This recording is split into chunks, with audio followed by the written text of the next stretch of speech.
ಬಹುಜನ ಸಮಾಜ ಪಾರ್ಟಿ ಹಾಸನ ವಲಯ, ಹಾಸನ, ಚಿಕ್ಕಮಗಳೂರು, ಉಡುಪಿ ಮತ್ತು ದಕ್ಷಿಣ ಕನ್ನಡ ಈ 4 ಜಿಲ್ಲೆಗಳ ಸಮಾಗಮ ಚನ್ನರಾಯಪಟ್ಟಣದಲ್ಲಿ 15ನೇ ತಾರೀಕು ಈ ಗುರುವಾರ ಜನವರಿ 2026ರಂದು ಇದೇ ಕಾರ್ ಪಾರ್ಕಿಂಗ್ ಹತ್ರ ಒಂದು ಜನಕಲ್ಯಾಣ ದಿವಸ್ ಅಂತ ಅಂದ್ಬಿಟ್ಟು ಬೆಹನ್ಜಿ ಅಕ್ಕ ಮಾಯಾವತಿಯವರ 70ನೇ ವರ್ಷದ ಹುಟ್ಟುಹಬ್ಬದ ಅಂಗವಾಗಿ ಬರ್ತ್ಡೇಯ ಸಂದರ್ಭದಲ್ಲಿ ಕೇಕು ವಗೈರೆ ಕಟ್ ಮಾಡಿ ದುಂದು ವೆಚ್ಚ ಮಾಡಿದರೆ ಆ ಹಣದಿಂದ ಪಕ್ಷವನ್ನು ಬಲಪಡಿಸಿ ಜನಕಲ್ಯಾಣಕ್ಕಾಗಿ ಮೀಸಲಿಟ್ಟು ಭಾರತದ ಸರ್ವತೋಮುಖ ಅಭಿವೃದ್ಧಿಗೆ ಅದನ್ನು ವಿನಿಯೋಗಿಸುವ ಉದ್ದೇಶದಿಂದಾಗಿ ಈ ಒಂದು ಜನಕಲ್ಯಾಣ ದಿವಸ ಅಂತ ಬೃಹತ್ ಕಾರ್ಯಕ್ರಮ ಮಾಡ್ತಾ ಇದ್ವಿ. ಇದು ಬಸ್ ಸ್ಟ್ಯಾಂಡ್ನಿಂದ ಹಿಡಿದು ಹೊಸ ಬಸ್ ಸ್ಟ್ಯಾಂಡಿಂದ ಮೆರವಣಿಗೆ ಹೊರಟು ಮತ್ತೆ ಅದೇ ಕಾರ್ ಪಾರ್ಕಿಂಗ್ನಲ್ಲಿ ವೇದಿಕೆಯ ವಿಶೇಷ ಕಾರ್ಯಕ್ರಮ ನಡೀತದೆ. ಈ ಕಾರ್ಯಕ್ರಮಕ್ಕೆ ದೆಹಲಿಯಿಂದ ಮಾಜಿ ರಾಜ್ಯಸಭಾ ಸದಸ್ಯರು ಆಗಿರ್ತಕ್ಕಂಥ ರಾಜಾರಾಮ್ ಸರ್ ಅವರು, ಹಾಲಿ ರಾಷ್ಟ್ರೀಯ ಘಟಕದ ಸಂಯೋಜಕರು ಆಗಿರ್ತಾರೆ, ಜೊತೆಗೆ ಡಾಕ್ಟರ್ ಎಂ ಕೃಷ್ಣಮೂರ್ತಿ ಅವರು ರಾಜ್ಯಾಧ್ಯಕ್ಷರು ಆಗಮಿಸ್ತಾ ಇದ್ದಾರೆ. ಕರ್ನಾಟಕ ರಾಜ್ಯದ ಸಂಯೋಜಕರಾಗಿರ್ತಕ್ಕಂಥ ವಕೀಲರು ಆಗಿರ್ತಕ್ಕಂಥ ಗಂಗಾಧರ್ ಬಹುಜನರವರು ಆಗಮಿಸ್ತಾ ಇದ್ದಾರೆ. ಈ ರಾಧಾಕೃಷ್ಣ ಸಾಹೇಬರು ಹಾಸನ ವಲಯ ಉಸ್ತುವಾರಿಗಳು ಆಗಮಿಸ್ತಾ ಇದ್ದಾರೆ. ಈ ಸಂದರ್ಭದಲ್ಲಿ ಲಕ್ಷ್ಮಣ್ ಕೀರ್ತಿ ಅವರ ಅಧ್ಯಕ್ಷತೆಯಲ್ಲಿ ಚನ್ನರಾಯಪಟ್ಟಣದ ರಾಜರವರ ಒಂದು ತಾಲೂಕಾಧೀಶ ನೇತೃತ್ವದಲ್ಲಿ ವಿಶೇಷವಾಗಿ ಬೃಹತ್ ಸಮಾವೇಶ ನಡೀತಾ ಇದೆ. ಈ ಒಂದು ಸಮಾವೇಶವನ್ನು ಪತ್ರಿಕೆ ಮುಖಾಂತರ ಪ್ರಕಟಿಸುವ ಮುಖಾಂತರ ನಮಗೆ ಸಹಕಾರ ನೀಡಬೇಕು.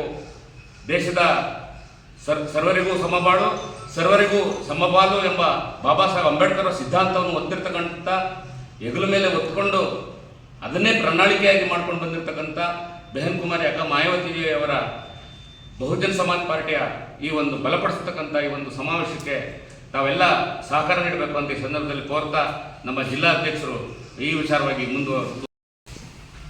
ಮೊದಲನೇದಾಗಿ ಪತ್ರಿಕಾ ಸಂಘದ ಅಧ್ಯಕ್ಷರು, ಪದಾಧಿಕಾರಿಗಳು ಮತ್ತು ಸದಸ್ಯರಿಗೆ ಜೈ ಭೀಮ್ ನಮನವನ್ನು ಸಲ್ಲಿಸ್ತಾ, ಇಡೀ ಕನ್ಯಾಕುಮಾರಿಯಿಂದ ಹಿಡಿದು ಕಾಶ್ಮೀರದವರೆಗೂ ಕೂಡ ಈ ಬಹುಜನ ಸಮಾಜ ಪಕ್ಷವನ್ನು ಕಟ್ಟುವ ನಿಟ್ಟಿನಲ್ಲಿ ಇಡೀ ಭಾರತ ದೇಶದಲ್ಲಿ ಜನಕಲ್ಯಾಣ ದಿವಸವನ್ನು ಆಚರಣೆ ಮಾಡಿದ್ದಾರೆ.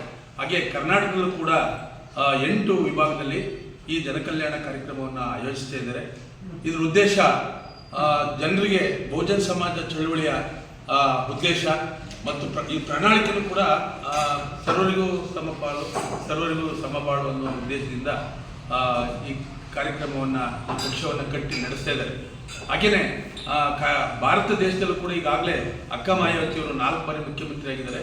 ಮುಂದಿನ ದಿನಗಳಲ್ಲಿ ಅವರು ಈ ದೇಶದ ಪ್ರಧಾನಿ ಆಗುವ ಸೂಚನೆಗಳು ಅಲ್ಲಲ್ಲಿ ಕಂಡು ಬರ್ತಿದೆ. ಈಗಾಗಲೇ ಭಾರತ ದೇಶದ ಎಲ್ಲ ರಾಜ್ಯಗಳಲ್ಲೂ ಕೂಡ ಬಹುಜನ ಸಮಾಜ ಪಕ್ಷ ಕೆಲವು ಸ್ಥಾನಗಳನ್ನು ಗೆದ್ದು ಈ ಬಹುಜನ ಚಳವಳಿ ಮುಂಚೂಣಿಯಲ್ಲಿದೆ.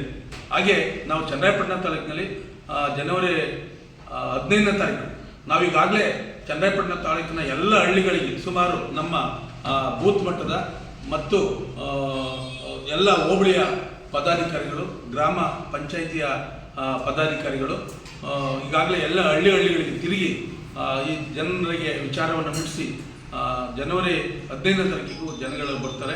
ಸುಮಾರು ಪದಾಧಿಕಾರಿಗಳು ಮತ್ತು ಎಲ್ಲ ಸೇರಿ ಸುಮಾರು 15ರಿಂದ 1500ರಿಂದ 2000 ಜನ ಬಂದು ಮೆರವಣಿಗೆಯಲ್ಲಿ ಪಾಲ್ಗೊಂಡು ಈ ಕಾರ್ಯಕ್ರಮವನ್ನು ಯಶಸ್ವಿ ಮಾಡ್ತಿದ್ದಾರೆ. ಹಾಗೆ ಎಲ್ಲ ಮಿತ್ರರು, ಗೆಳೆಯರು ಈ ಕಾರ್ಯಕ್ರಮವನ್ನು ಯಶಸ್ವಿಗೊಳಿಸಬೇಕು ಅಂತ ನಾನು ಚನ್ನರಾಯಪಟ್ಟಣ ತಾಲೂಕಿನ ಎಲ್ಲ ಬಹುಜನ ಸಮಾಜ ಪಕ್ಷದ ಪದಾಧಿಕಾರಿಗಳ ಪರವಾಗಿ ಮತ್ತು ನನ್ನ ವೈಯಕ್ತಿಕವಾಗಿ ಭೀಮಾ ವಂದನೆಯನ್ನು ತಿಳಿಸ್ತೇನೆ. ಈಗ ಮಾಧ್ಯಮ ಚನ್ನರಾಯಪಟ್ಟಣವರಿಗೆ ತುಂಬ ಸ್ವಾಗತ ಬಯಸ್ತಾ, ಈಗಾಗಲೇ ಏನು ಅಕ್ಕ ಮಾಯಾವತಿಯವರ ಹುಟ್ಟುಹಬ್ಬದ ಪ್ರಯುಕ್ತ ಜನಕಲ್ಯಾಣ ದಿವಸ ಅಂತ ನಾವು ಇವತ್ತು ಕಾರ್ಯಕ್ರಮಗಳನ್ನು 15ನೇ ತಾರೀಕು ಮಾಡ್ತಾ ಇದ್ದೀವಿ. ಈ ಕಾರ್ಯಕ್ರಮಕ್ಕೆ ಸುಮಾರು 1,500ರಿಂದ 2,000 ಜನ ಸೇರುವಂಥ ಸಾಧ್ಯತೆಗಳಿದೆ. ಯಾಕೆಂದರೆ ಬಾಬಾ ಸಾಹೇಬರು ಸಂವಿಧಾನವನ್ನು ಬರೆದು ಹೇಳ್ತಾರೆ, ನಾನು ಸಂವಿಧಾನವನ್ನು ಬರ್ಕೊಟ್ಟಿದ್ದೀನಿ, 20 ವರ್ಷಗಳಲ್ಲಿ ಇದು ಅಸಮಾನತೆ ಹೋಗಿ ಸಮಾನತೆ ಬರಬೇಕು ಅನ್ನೋ ಮಾತನ್ನು ಹೇಳ್ತಾರೆ. ಆದರೆ ಇವಾಗ 70 ವರ್ಷ ಆದರೂ ಕೂಡ ಸಮಾನತೆ ಇನ್ನೂ ಕೂಡ ಬಂದಿಲ್ಲ. ಹಾಗಾಗಿ ಬಹುಜನ ಸಮಾಜ ಪಕ್ಷದ ರಾಷ್ಟ್ರೀಯ ಅಧ್ಯಕ್ಷರಂತ ಅಕ್ಕ ಮಾಯಾವತಿಯವರು ಉತ್ತರ ಪ್ರದೇಶದಲ್ಲಿ ಕಾಂಚೀರಾಮ್ಜಿಯವರ ಒಂದು ನೇತೃತ್ವದಲ್ಲಿ ಕಟ್ಟಿದಂಥ ಬಹುಜನ ಸಮಾಜ ಪಕ್ಷವನ್ನು ಬಲಪಡಿಸಿ 4 ಬಾರಿ ಮುಖ್ಯಮಂತ್ರಿಯಾಗಿ ಅಲ್ಲಿ ಆಡಳಿತವನ್ನು ಮಾಡಿದ್ದಾರೆ. ಆದರೆ ಅಲ್ಲಿ ಮಾಡಿರ್ತಕ್ಕಂಥ ಆಡಳಿತದಲ್ಲಿ ಸರ್ವರಿಗೂ ಸಮಬಾಳು ಸರ್ವರಿಗೂ ಸಮಪಾಲು ಅನ್ನೋ ರೀತಿಯಲ್ಲಿ ಎಲ್ಲರಿಗೂ ಜಮೀನುಗಳನ್ನು ಹಂಚಿದ್ದಾರೆ, ಸರ್ಕಾರಿ ನೌಕರರುಗಳನ್ನು ಹಂಚಿದ್ದಾರೆ, ಅನೇಕ ಕಾರ್ಯಗಳನ್ನು ಮಾಡಿದ್ದಾರೆ. ಅದು ಕೂಡ ಕರ್ನಾಟಕದಲ್ಲೂ ಕೂಡ ಅದೇ ರೀತಿ ಆಗಬೇಕು. ಯಾಕೆಂದರೆ ಬಾಬಾ ಸಾಹೇಬ್ ಬರೆದಂಥ ಸಂವಿಧಾನ ಜಾರಿ ಆದರೆ ಸಮಾನತೆ ಬರುತ್ತೆ ಅನ್ನೋ ಮಾತನ್ನು ಹೇಳಿದ್ದಾರೆ. ಹಾಗಾಗಿ ಕರ್ನಾಟಕದಲ್ಲೂ ಕೂಡ ನಾವು ಇದಕ್ಕೆ ಸಂಬಂಧಪಟ್ಟ ಹಾಗೆ ಚಂದ್ರಪಟ್ಟಣದಲ್ಲಿ ಬಹಳ ಬೃಹತ್ವವಾದ ಒಂದು ಕಾರ್ಯಕ್ರಮವನ್ನು 15ನೇ ತಾರೀಕು ಹಮ್ಮಿಕೊಳ್ತಿದ್ದೇವೆ. ಈ ಕಾರ್ಯಕ್ರಮಕ್ಕೆ ಎಲ್ಲ ಬಹುಜನ ಸಮಾಜ ಪಕ್ಷದ ಪದಾಧಿಕಾರಿಗಳು, ಸರ್ವ ಸಮಾಜದ ಮುಖಂಡರು ಹಾಗೂ ಎಲ್ಲ ಬಂಧುಗಳು ಕೂಡ ಈ ಕಾರ್ಯಕ್ರಮಕ್ಕೆ ಆಗಮಿಸಿ ಕಾರ್ಯಕ್ರಮವನ್ನು ಯಶಸ್ವಿಯಾಗಿ ಮಾಡಿಕೊಡಬೇಕು ಅಂತ ಈ ಸಂದರ್ಭದಲ್ಲಿ ನಾನು ಕೇಳ್ಕೊಳ್ತಾ ಇದ್ದೇನೆ.